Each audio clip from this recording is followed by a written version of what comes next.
So I am starting out here by putting in some clear around the edges. I found in this mold it can be difficult to get your edges without bubbles. And so since I'm doing a multicolor pour here, I wanted to take the stick and be able to wipe it around the edges to kind of dislodge any bubbles. So I started with clear. So if I did that after I poured my multicolor, then it would muddy up the colors. So started with clear. I've got multiple colors here. I'm using the Let's Resin Pigment, which you saw at the beginning of the video. And I'm just pouring about 20 milliliters of each color into a single cup. And that will allow me to then be able to pour it all out and get kind of a marbled effect on the piece. I've got this sped up quite a bit because it's kind of boring to watch me just pour things into a cup. So that's sped up for you. Now I'm going to pour this into the mold, and before I do that, I'm going to heat up the clear, make sure there's absolutely no bubbles left. And really, in hindsight, I should have had more clear on the bottom of the piece, and I'll show you why later. So I'm just using kind of a ring pour method, so just kind of spinning the cup a little bit as I pour to make a little rings and whatnot in the color. And then scraping this cup clean. The back side of this will move and look completely different once it is set up, but for now I'm gonna spend some time to get some bubbles removed. It really is important to get all the bubbles out. Even though this is the back side of the piece, you still want to make sure it's not lumpy. And then I am going through some extra effort here to just kind of tap the mold, make sure I don't have any bubbles clinging to the sides and whatnot, because that will rack up your finish. This is what it looks like after the resin has moved a few hours later. So as you can see, it looks completely different than when we finished pouring there.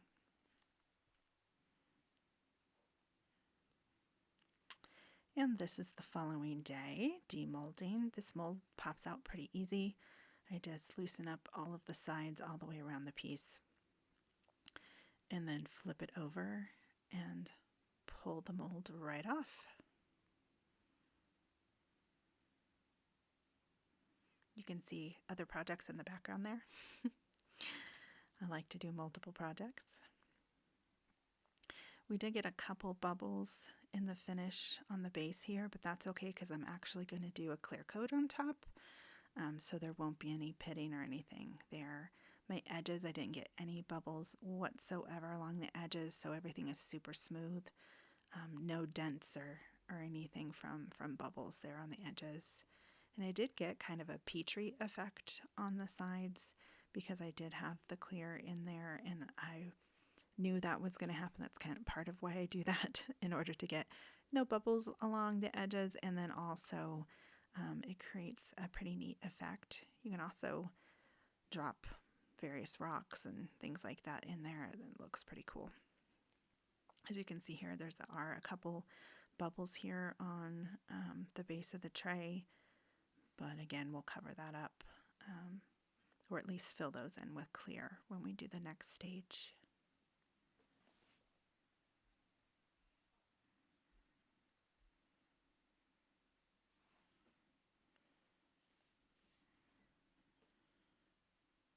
And just giving you a good look at kind of what that end up looking like.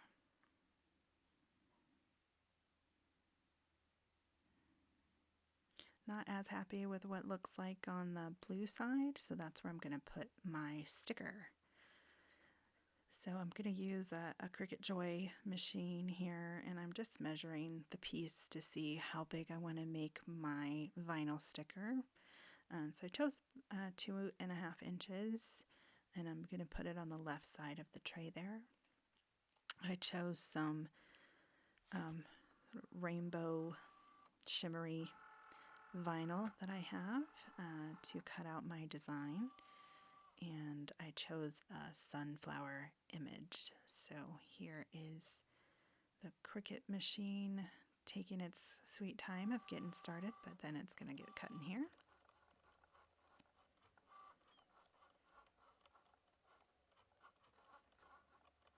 And this is just a stock image available in the Cricut Joy app. I do use the Cricut Joy app to do my prints.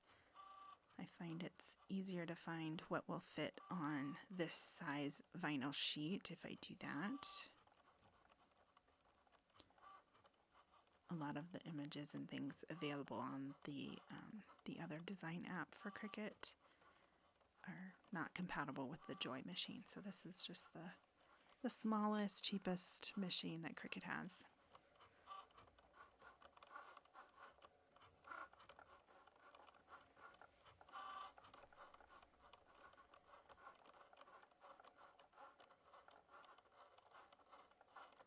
I don't know why, but it's fascinating for me to watch it cut things out.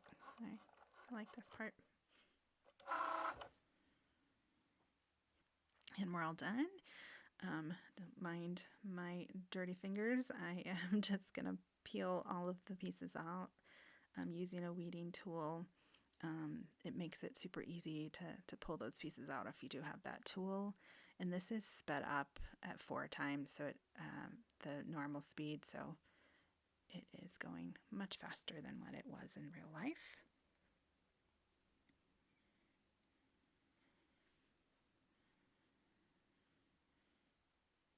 And then once I got those pieces out, I just cut it down smaller and then pulled off the remaining part here. And then I'm going to use this tape, which goes over, gives you some grid lines, helps you kind of position your piece a little bit better. You can just peel this off and stick it on your project however you'd like, but I find this makes it just a little bit easier because this is permanent vinyl that I'm using. So once it's stuck, it's stuck. You can't pick it up and reposition it.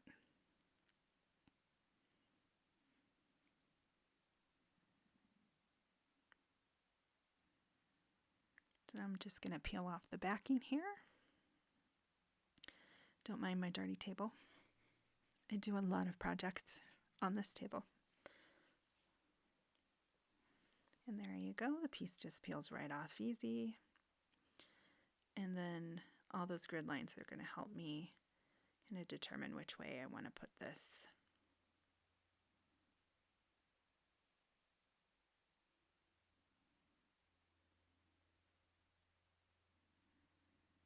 And then I do some measurements here. I still ended up getting it a little crooked because I should have stood up when I put it down so I could see it straight down.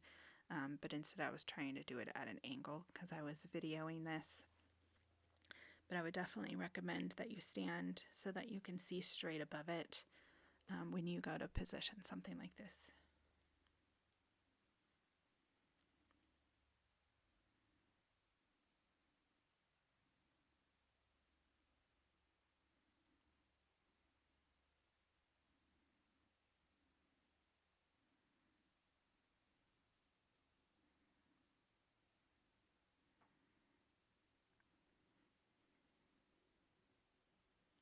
And then as you can see, the transfer tape just peels right off.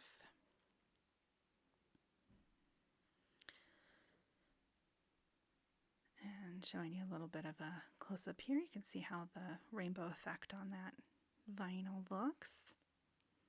And then I'm going to put a clear coat on, and it is recommended that you rough up the surface a bit. So I don't do a full sand on the surface because I've got a decal here that I don't want to mess up.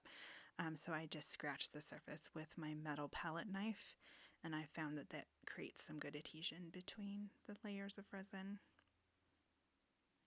Make sure that you wipe out any debris that may have come out of the scratches. And then I'm using a different type of resin for the top coat. This is a heat resistant resin by Stone Coat Countertops, and it is recommended for any surface that that might see some heat. So if you do use this as a coaster for tea or something like that, I wanted it to be heat resistant. And as you can see, just moving the resin towards the sides. Make sure not to push the resin up the sides because you don't want it to create kind of drips or anything along the edges. It really will just kind of find its way to the edges itself.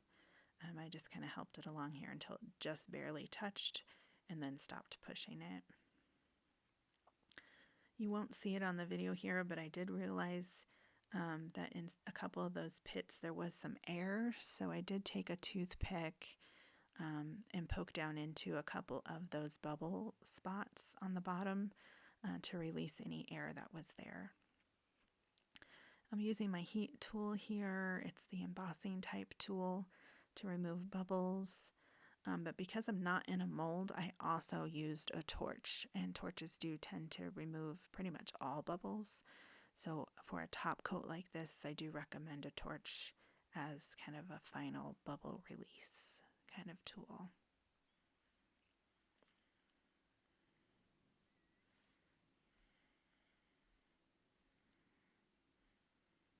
And that's it. Finished project.